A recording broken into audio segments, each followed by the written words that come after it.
ഒരിക്കലും എന്നെ വിട്ടെറിഞ്ഞിട്ട് പോയപ്പോഴും അയാള് സന്തോഷിച്ചിട്ടേ ഉള്ളൂ. വേദനിച്ചത് മുഴുവൻ ഞാനല്ലേ? അന്നു മുതൽ എന്റെ ജീവിതത്തിൽ സന്തോഷം എന്താണെന്ന് ഞാൻ അറിഞ്ഞിട്ടില്ല. കരയാത്ത ഒറ്റ രാത്രി പോലും എനിക്കുണ്ടായിട്ടില്ല. എന്തിന്?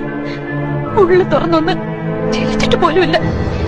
കാണുന്നവർക്ക് എന്താ, ഭവാനി വലിയ പണക്കാരിയാണ്, ആഗ്രഹിച്ചതൊക്കെ നേടിയവളാണ്, ആരുടെ മുമ്പിൽ തോൽക്കാത്തവളാണ്, അഹങ്കാരിയാണ്. പക്ഷെ എന്റെ ഉള്ളിൽ ഞാൻ കൊണ്ടു നടന്നിരുന്ന വേദന ഒരാൾ പോലും അറിഞ്ഞിട്ടില്ല. ഞാൻ അറിയിച്ചിട്ടുമില്ല.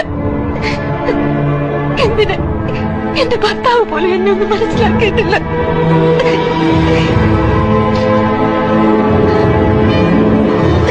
എന്നിട്ടിപ്പോ അയാള് മാത്രം ജീവിതത്തിൽ എല്ലാം നേടുന്നത് കണ്ടുകൊണ്ട് ഞാൻ അടങ്ങിയിരിക്കണോ? സമ്മതിക്കില്ല. ഞാൻ ഒരാളും അയാളെ സ്നേഹിക്കാൻ പാടില്ല.